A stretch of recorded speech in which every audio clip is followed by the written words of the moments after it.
Euskal Herriko itzuliak ohituta gaituen bezala, azkenengo etapa honetan dena erabakitzarren dago.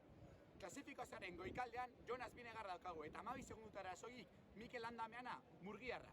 Gainera, Jon Izagirre bezalako txirrindulariak ere garaipenaren bila ibiliko dira egun guztian zehar. Txirrindulariekin egon gara eta beraien sentsazioak kontatu dizkigute. Bertatik eta bertarako.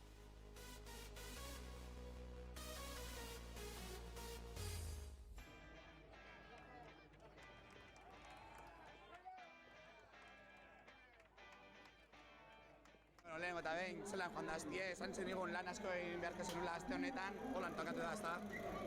Bai, lanerako gaude eta hola gabiltze egunero eta gaur aberre nola joaten den eguna. Gaur etapan mendate asko ditugu, jendaren iritziak eta nun apurtukoan lasterketa oso ezberdinak dira. Zu nun uste duzu apurtuko dela? Bueno, apurtu nik uste dut lehenengo Karabelineko igoeran lehenengo benetako selekzioa horre egingo dela. Edozein lekutan, ez? Uste dute bai hasieratik, gero bai Krabelinetik ere mugimenduak egon daitezkeela. Uste dut lasterketa batortzen den heinean, ez? Analizatu behar dela. Ihesaldian taldekiderik sartzerik bai, hori da helburua? Ondo dengo zan, ez? Aurrean sartzea. Ikusiko da nola dihon iristeratik lasterketa, zein ekartzen den lasterketa eramateko ardura. Baina, ikusiko gara hasiera batean bai dela asmoa sartzea, baina ez da errexitako. Bai, saiatuko gara, ez? Baina oso irteera gogorra izango da eta ikusiko du gai garen, ez? Bueno, Maiotonega, segun asko zoaz, gaur manteniduko gu, etxera erango zu. Hori espero dut, azkenean ez da erresa izango, baina ea lortzen dodan.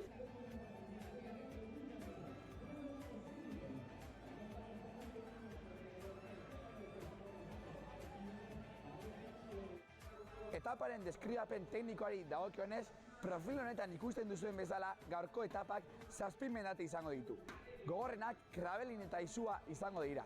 Eta espero da, bertan talde ezberdinek estrategia ezberdinak erabiltzea Jonas Binego lidertzatik mugitzeko. Ea nor lortzen duen Danimarkarra lidergotik kentzea eta itzuliako Maiotoria etxera eramatea.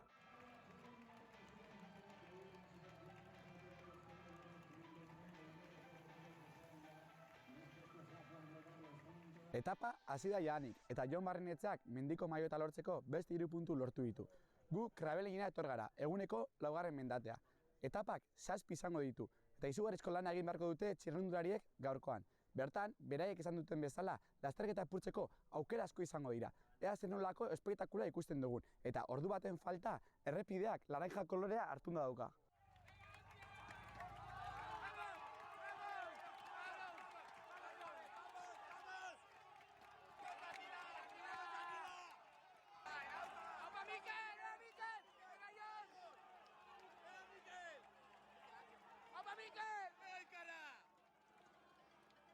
Krabelinen ez da ezustekorik izan, eta pelotoia batera iritsi da bertara. Baina Izua igotzen hasi bezain pronto, Binegarrek bere nagusitasuna erakutsi du. Eta jada pelotoiari minutu bateko aldea ateratzen dio. Gu helmugan gaude, eta ea Danimarkar gaztea ere, bera den lehena iristen helmugara. Ikus dezagun.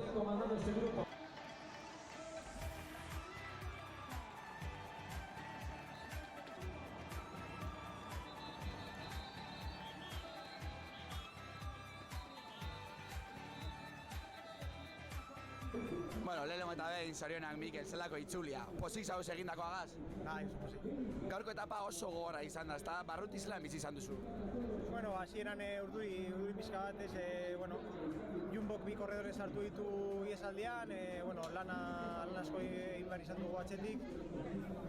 Eta gero horre Izuan Binegarrek jo du, ezin izan du jarraitu, eta geroztik bigarren postu hori salbatzea zen helburu. Momentuan ikusi duzunean Binegar eta erritmaz joaten zela horrean, dudak ekin dituzu, zer pentsatu, ze pasa zaitu burutik? Bai, bete naiz, eta esan dut, hartuko duen ritmoa, hau luzea da, eta ez bada gora bera harrapatuko diet.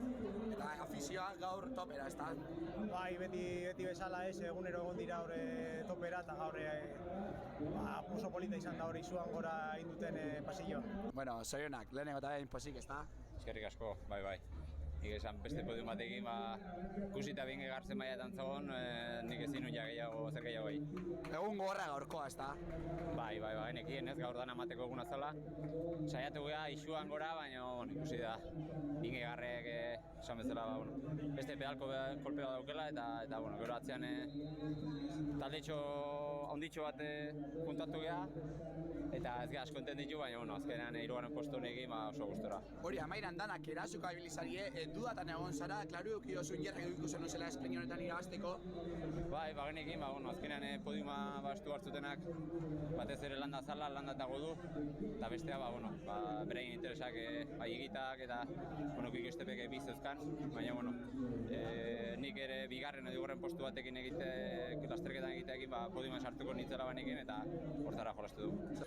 Arratsaldeon, kostata, baina badoa etxera maiota, ezta? Bai, oso posik.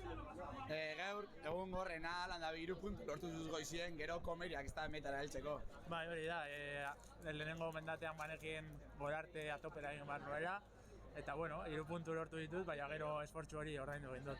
Gero oso kantzeta joan zara, baina lortu zu heltzie, suposatzeo eta afizionatuen eta animak eta lagunen animak eta note dozu zela, ezta? Kriston giroa. Bai, hori da, asko sufritu dut, baina arrateko azken kilometroa ikaragarria zen eta hor hankak ez zuten minik ematen.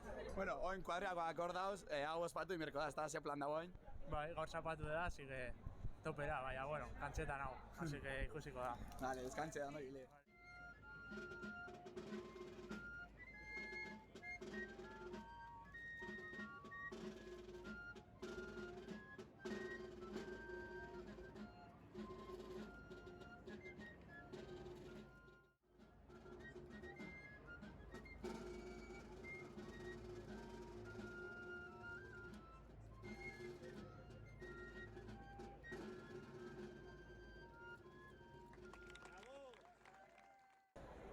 Sei egun gogor eta kilometro askoren ostean, gaur, hemetik, Jonas Binegarrek pasadu lehenengo, eta beraz, maiot horia Danimarka aldera joan da.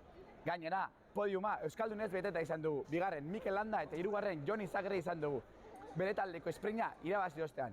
Gainera, goraipatu beharra dago gure kanalean hainbatetan pasa den Jon Barrenetxeak mendiko maiota bere etxera eraman duela.